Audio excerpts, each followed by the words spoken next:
Bonjour à toutes, bonjour à tous, Florence Deneville, toujours dans la lecture de l'Arbuste. Voilà mon livre qui suit les petites graines. Voilà, les petites graines c'était le numéro 1, le numéro 2 c'est l'Arbuste.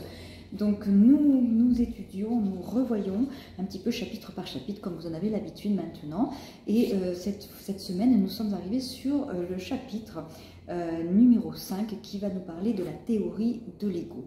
Alors, moi j'aime bien faire ça. Moi je suis allée là-bas, c'était génial.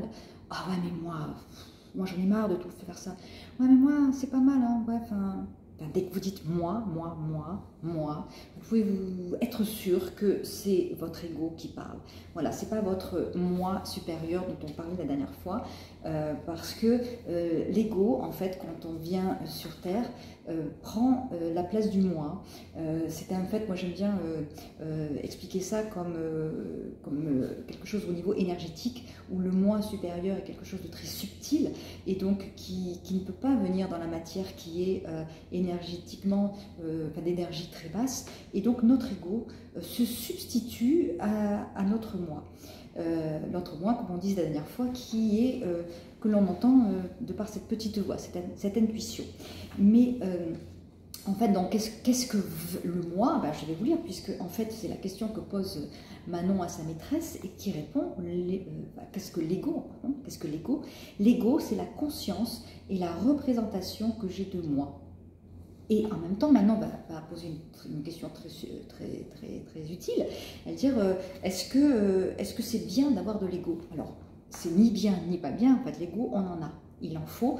Comme je vous disais, pour vivre dans la matière, donc quelque chose d'énergétiquement bas, de très lourd, notre ego est indispensable. On ne pourrait pas survivre sur Terre. Autre question que posent les parents et les enfants, est-ce que c'est bien d'avoir trop d'ego? Alors trop d'ego, on en connaît tous des personnes qui ont trop d'ego. On a souvent nous-mêmes trop d'ego dans certains domaines. Trop d'ego, un ego surdimensionné, c'est quelqu'un qui va se croire supérieur à tous. Donc c'est pas bon d'avoir trop d'ego, parce que ça veut dire que l'ego a pris le pouvoir sur notre moi supérieur. D'accord? Il a pris trop d'importance. On ne sait plus qui on est, nous. On laisse parler notre ego. L'ego, c'est un petit peu comme un avatar, notre avatar sur Terre. Mais il ne faut pas qu'il ait trop d'importance. D'accord? Et ne pas avoir assez d'ego, c'est pas bien non plus, puisque quand on n'a pas assez d'ego, on est mal dans sa peau. Et on est mal dans sa peau, on se laisse manger par les autres, on ne se donne pas assez d'importance. Donc, en fait, quelque part, il faut avoir un bon équilibre entre un ego surdimensionné et pas assez d'ego. Voilà, c'est très important d'avoir tout ça.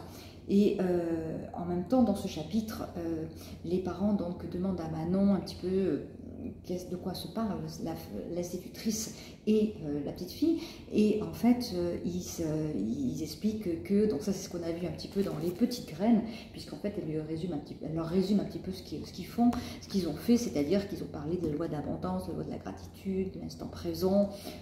Donc je vous invite à lire les petites graines ou à le relire si vous ne l'avez pas encore fait, puisque à chaque fois dans tous mes livres on reprend un petit peu ce qu'on avait vu avant, mais forcément on n'en parle pas,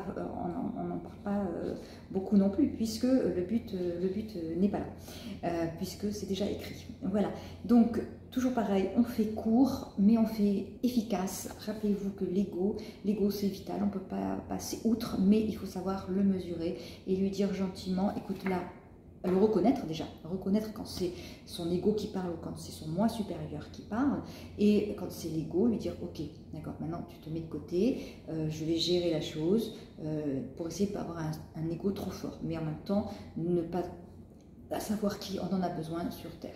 Voilà, n'oubliez pas l'Arbuste aux éditions Le Lys Bleu, en vente partout, sur Amazon, dans toute la Fnac, toutes les grandes librairies, les librairies sur commande si vous n'avez pas encore, ou chez mon éditeur directement Le Lys Bleu, avec le code LLB5, vous avez moins 5% de remise. À très bientôt pour un nouveau chapitre. Au revoir.